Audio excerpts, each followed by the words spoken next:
السلام علیکم ورحمۃ اللہ وبرکاتہ۔ اعوذ باللہ من الشیطان الرجیم۔ میں پناہ مانگتا ہوں اللہ کی شیطان رجم کی وجہ سے۔ بسم اللہ الرحمن الرحیم، اللہ کے نام کے ساتھ جو نہایت مہربان رحم کرنے والا ہے۔ موضوع ہے قرآن کیا کہتا ہے صلاح، جس کا اردو میں ترجمہ نماز کے بارے میں قرآن کیا کہتا ہے۔ یہ سوال بیسیکلی نماز کے بارے میں قرآن کیا کہتا ہے، یہ زیادہ سوال جب نان مسلمز، جب مسلمان ہوتے ہیں یا وہ مذہب کی تحقیق کر رہے ہوتے ہیں، اس زمانے میں لوگ یہ اس ٹائپ کا سوالات زیادہ کرتے ہیں مسلمانوں سے۔ تو یوں سمجھیے کہ کبھی بھی کسی زمانے میں بھی یا آج بھی اگر آپ قرآن مجید کو پڑھنا چاہیں یا سمجھنا چاہیں اور اس کے مطابق سوچ اور فکر کرنے کی کوشش کریں گے، تو لوگ کہتے ہیں کہ بھائی یہ نماز کا طریقہ قرآن میں کہاں ہے؟ اگر آپ قرآن پہ ہی زیادہ توکل کرتے ہیں یا قرآن ہی پہ زیادہ زور دیتے ہیں سمجھنے کے لیے، تو یہ سوال جو ہے اتنا کامن ہے کہ اس لیے اس کا بیان بھی کیا جا رہا ہے کہ نماز کے بارے میں قرآن کیا کہتا ہے۔ تو سب سے پہلے میں آپ کو تھوڑا سا قرآن کے بارے میں بتانا ضروری سمجھتا ہوں، پھر اس کے بعد نماز اپنے الفاظ میں۔ یہ ہم سب کو معلوم ہے، چاہے کسی نے پڑھا ہو قرآن یا نہ پڑھا ہو، کہ قرآن جو ہے وہ اللہ کا کلام ہے۔ اس کتاب کے اندر جو اللہ کی کتاب ہے، اس کے اندر اللہ تعالیٰ نے انسان کو بھی خطاب کیا ہے یا ایھا الناس کہہ کے، اور نبی اور رسولوں کو بھی خطاب کیا ہے، ان کے ذریعے بھی ہم تک یہ پیغام ہمیں پہنچایا ہے۔ تو بیسیکلی آپ یہ سمجھیں قرآن مجید جو ہے کتاب اللہ کی، وایا جبرائیل علیہ السلام اور باقی پیغمبر انکلوڈنگ محمد رسول اللہ صلی اللہ علیہ وسلم کے ذریعے یہ انفارمیشن آج ایگزسٹ کر رہی ہے ہمارے پاس۔ وہ میڈیمز ہیں، یہ وہ ذریعے ہیں، رسول جتنے بھی قرآن مجید میں مینشن ہیں انکلوڈنگ جبرائیل علیہ السلام، روح الامین اور انبیاء اور محمد رسول اللہ صلی اللہ علیہ وسلم کے ذریعے یہ پیغام جو ہے انسانوں تک پہنچایا جا رہا ہے۔ اب یہ صلاح جو ایک لفظ ہے، اس کا ایک لفظی معنی ہے۔ اس کو انگریزی میں اگر آپ دیکھ لیں تو زیادہ، کیونکہ لینگویج اردو جو ہے محدود لینگویج ہے، انگریزی ذرا وسیع لینگویج ہے، اس کے معنی پریئر۔ جب پرے کرتے تو ایسا لگتا ہے کہ آپ پرے کر رہے ہیں، یعنی کسی کو اللہ تعالیٰ سے کوئی تعلق قائم کر رہے ہیں۔ پرے کے معنی اردو میں، نماز کے تو نماز کے کوئی معنی نہیں بنتے ذہن میں، بس یہ کہ نماز پڑھ رہے ہیں، یا ہندی میں کیا کہتے ہیں وہ پوجا کر رہے ہیں۔ تو یہ لفظوں میں پرے کا مطلب یہ ہوتا ہے کہ اللہ تعالیٰ سے اور آپ کا ایک رابطہ ہو رہا ہے، ایک واسطہ، ایک کمیونیکیشن ہو رہا ہے۔ جیسے اگر فرض کہ میں آپ سے مخاطب ہوں یا ہم آپس میں ایک دوسرے سے بات چیت کرتے ہیں تو وہ پرے نہیں کہلائے گی، کمیونیکیشن کر رہے ہیں، ہم ایک دوسرے سے بات کر رہے ہیں۔ اسی طرح اگر میں ٹیلی فون کے ذریعے بات کر رہا ہوں آپ سے تو وہ پرے نہیں کرائے گی، یا میں ای میل کے ذریعے یا کسی بھی ذریعے سے انسان ایک دوسرے سے لیٹر لکھ رہا ہے، ای میل کر رہا ہے، کمپیوٹر کے ذریعے بات کر رہا ہے، اتنے سارے میڈیمز آ گئے۔ تو آپ بات چیت جب ہم کر رہے ہیں آپس میں تو ہم اس کو بات چیت کہہ رہے ہیں، لیکن جب بھی اللہ تعالیٰ کے ساتھ یا اللہ کی بات آپ سمجھ رہے ہیں یا اس کو کمیونیکیٹ کر رہے ہیں تو وہ پرے کہلاتی ہے۔ اللہ کا کلام سے تعلق آپ کا، انسان کا، تو پریئر کر رہے ہیں، پریئر۔ تو جتنے بھی دنیا میں مذاہب ہیں، ہندو مذہب ہے، کرسچن مذہب ہے، جوڈازم ہے، بدھسٹ مذہب ہے، یہ سب کوئی جھک کے، کوئی کیا کہتے ہیں اس کو نیل ڈاؤن کر کے، کوئی یوں کر کے مختلف انداز سے وہ اللہ سے پرے کر رہا ہے، اللہ سے بات چیت کرنا چاہ رہا ہے۔ اے اللہ تعالیٰ، اے گاڈ، میری سن لے، مطلب اس طرح جو بات کر رہا ہے وہ اللہ سے پرے کرنا چاہ رہا ہے، لیکن اللہ جواب نہیں دے رہا۔ انسان پوری کوشش کر رہا ہے اپنی پوری سنسیریٹی سے، ہر مذہب کا آدمی کمیونیکیٹ کرنا چاہ رہا ہے اللہ تعالیٰ سے، وہاں سے اس کو جواب نہیں آ رہا۔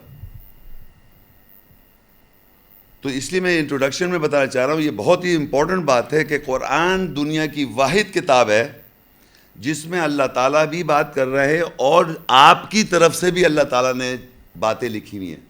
فار ایگزامپل اگر میں چاہتا ہوں اس دنیا میں میری اچھی زندگی گزر جائے تو میں اللہ نے دعا سکھائی ربنا آتنا فی الدنیا حسنہ، اے رب ہم کو اس دنیا میں اچھی زندگی دے، وفی الآخرۃ حسنہ اور آخرت میں اچھی زندگی دے، وقنا عذاب النار اور مجھے عذاب سے بچا لے. تو یہ میں نے کہا، لیکن یہ میرے ایگزیکٹ ورڈز نہیں ہیں، یہ اللہ نے کلام میں اپنے کتاب میں ہمارے انسانیت کے لیے اس کو پکارنے کا ایک طریقہ بیان کیا ہوا ہے. تو قرآن مجید میں رسولوں کا بیان بھی ہے، اللہ کا بھی بیان ہے، اور انسان کی طرف سے بات لکھی ہے. الحمدللہ رب العالمین، خاص تعریف ہے رب العالمین کی.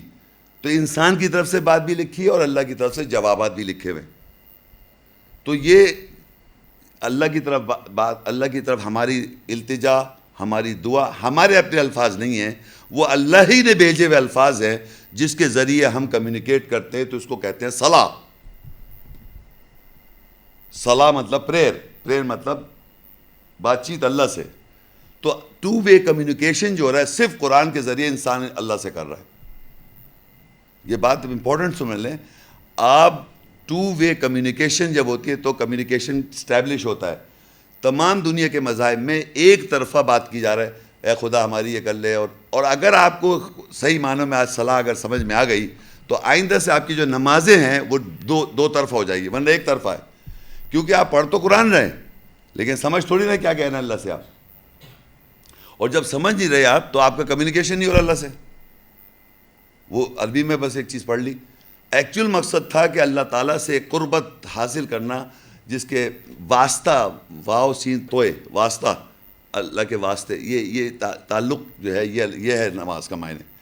تو اس میں قرآن مجید میں، اس لیے میں انٹروڈکشن بتا رہا ہوں، قرآن مجید میں اللہ کی طرف سے بھی بیان ہے کہ انا نحن نزلنا الذکر و انا لہ لحافظون، بے شک ہم نے ذکر نازل کیا اور ہم اس کے محافظ ہیں.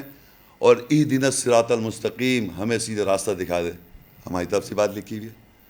تو اللہ تعالیٰ نے دو طرفہ باتیں لکھی ہوئی ہیں اور ہم کو یہ دو طرفہ ہی کے ذریعے اللہ تعالیٰ کی ہم آیات نماز میں پڑھتے ہیں. جب ہم نماز میں صرف آیات دہرا رہے ہوتے ہیں تو آپ کہاں ہیں؟ آپ بول رہے ہیں کیا؟ آپ تو صرف وہ بول رہے ہیں جو اللہ نے ہمیں بتایا. تو اس وقت آپ کو یہ دیکھنا ہے کہ میں کون سی بات ایسی کہہ رہا ہوں یا کہہ رہی ہوں، وہ کون سی بات کہ جس سے آپ کا تعلق بن رہا ہے. وہ نماز میں آپ کو سمجھنا ہے کہ وہ نماز کیا ہے. یوں تو ہم الحمد تو سبھی پڑھ رہے ہیں، الحمد کے معنی نہیں ہے. آپ یہ سمجھے کہ یہ میں کہہ رہا ہوں اللہ کے لیے. کلام کس کا ہے؟ اللہ کا. ہمارے لیے بھیجا، الفاظ بھی اس نے بتائے. میں اپنی مرضی سے کچھ نہیں کہہ سکتا. جیسے فرض کریے میری زندگی میں ایک پرابلم ہے اور میں وہ چاہوں کہ نماز میں اللہ اکبر، اے اللہ تعالیٰ یہ مسئلہ ہے میرا، یہ تو کر دے، بہت پریشان ہوں. یہ نہیں کہہ سکتا میں. یہ دنیا کے تمام لوگ کہہ رہے ہیں. مگر وہ پریشانی کی مطابقت میں آیت ہے ایک، وہ آپ کو معلوم نہیں ہے، وہ مجھے معلوم ہے. وہ آپ مجھے پریشانی بتائیں، میں آیت بتاؤں گا آپ کو، تو وہ آپ نماز میں دہرائیں تو آپ کی مشکل آسان ہو جائے گی، یہ پرابلم آسان ہو جائے گی. کیونکہ ہم سب ایک ہی نفسیات پہ بنائے گئے ہیں اور ایک ہی وجہ کی ہماری سوچیں ہیں اور ایک ہی وجہ کی ہماری پریشانیاں ہیں. تو وہ ریپیٹ ہوتی رہتی ہیں. اور اللہ نے وہ کسی کا سوال کیا، میں نے ڈھونڈا تو ادھر آیت مل گئی، فلانے کے سوال ہے تو ادھر آیت مل گئی. تو اس ذریعے کے تحت آپ اس سچویشن کے مطابق وہ آیتیں تلاوت کریں سورہ فاتحہ کے بعد جس سے آپ کی زندگی میں جو مسئلہ چل رہا ہو. تو اس سے کیا ہوتا ہے کہ وہ اللہ تعالیٰ سے آپ کی کمیونیکیشن اسٹیبلش محسوس کرتے ہیں آپ، اور آپ کا اللہ سے ایک تعلق بن جاتا ہے. یہ واسطہ ہے نماز جو ہے. تو یہ میں نے اس لیے بتانا ضروری سمجھتا ہے کہ لوگوں کو پتہ نہیں ہے نماز کا طریقہ. جبھی پوری دنیا کا انسان، نام کے مسلمان جو لیبل مسلمز ہیں، وہ بھی پوچھ رہے ہیں نماز کا طریقہ کیا ہے، کہ ہم اللہ سے کیسے واسطہ کریں، ایسے کمیونیکیٹ کیسے کریں. قیام، رکوع، سجدہ تو پتہ ہے، رٹی ہوئے الفاظ بھی پتہ ہے، لیکن ان کو کمیونیکیشن ہو نہیں رہا. انشاءاللہ جب آپ لیکچر ختم ہوگا اللہ نے چاہ آپ کو سمجھ میں آ جائے گی بات. تو اب میں آپ کو یہ بتانا چاہ رہا ہوں کہ اس کے جو تھوڑے سے صلاۃ کے جو لفظی ترجمے میں اپنے الفاظ میں بیان کر رہا ہوں، اس کے ڈکشنری میننگز کے ساتھ بتا رہا ہوں.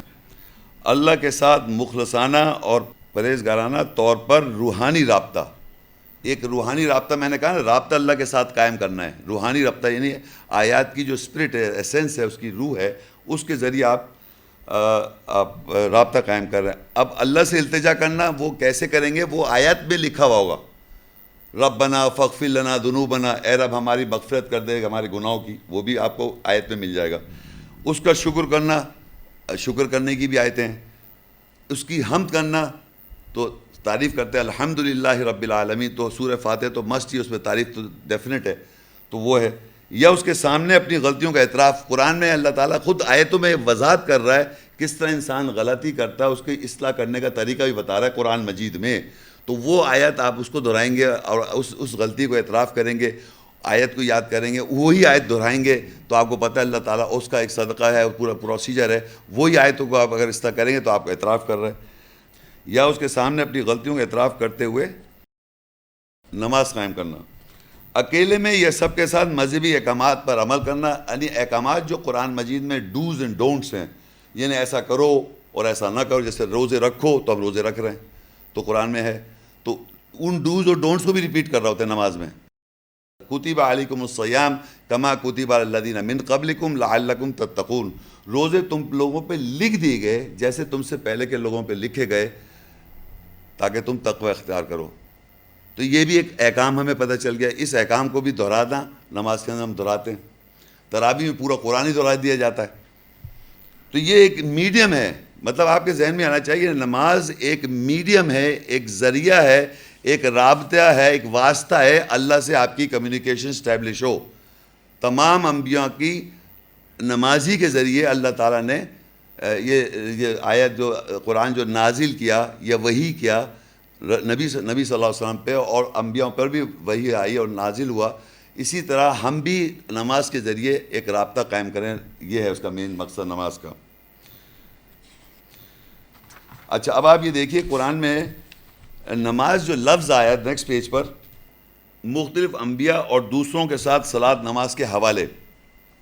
یعنی میں یہ بتانا چاہ رہا ہوں کہ نماز جو ہے یہ کوئی 14 سال پہلے سے نہیں ہے، یہ شروع سے چلی آ رہی. یہ دیکھیں آپ، سورہ مریم 19 سورت ہے، اس کی 58 اور 59 آیت میں آدم اور اس کی ذریت کے ساتھ نماز کا ذکر آیا اس آیت میں. یہ میں ریفرنسز دے رہا ہوں، اس کے مقصد یہ ہے کہ آدم اور اس کی ذریت کے ساتھ نماز کا ریفرنس آیا.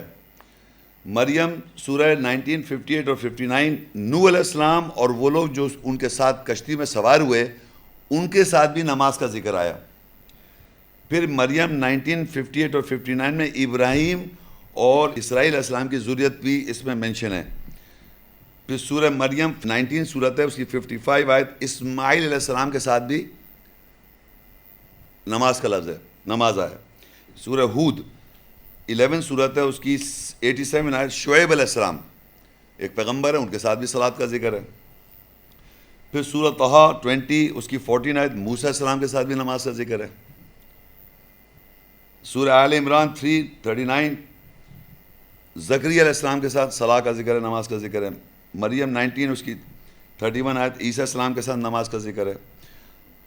محمد صلی اللہ علیہ وسلم کے ساتھ 2-3 آیتیں ہیں، توبہ 9 103، پھر سورہ نساء 4 102 اس میں بھی محمد صلی اللہ علیہ وسلم کا، سورہ مزمل 20 آیت، یہ تینوں آیتوں میں محمد صلی اللہ علیہ وسلم کے ساتھ بھی نماز کا ذکر ہے. آل عمران 3 اس کی 43 آیت مریم علیہ السلام کے ساتھ بھی ذکر ہے. لقمان 31 اس کی 17 آیت میں بھی لقمان علیہ السلام کے ساتھ بھی ذکر ہے نماز کا. اچھا، مریم 19 اس کی 58 اور 59 ابراہیم علیہ السلام اور اسرائیل ان کی ذریت کے ساتھ بھی نماز کا ذکر ہے. البقرہ 83 آیت بنی اسرائیل ان کے ساتھ بھی نماز کا ذکر ہے. البقرہ 153 ایمان والوں کے ساتھ نماز کا ذکر ہے. سورہ نساء 4 اور اس کی 142 آیت منافق لوگ بھی نماز پڑھ رہے ہیں. منافق وہ لوگ ہیں جو مان بھی رہے ہیں، نہیں کنفیوز لوگ، وہ بھی نماز قائم کر رہے ہیں.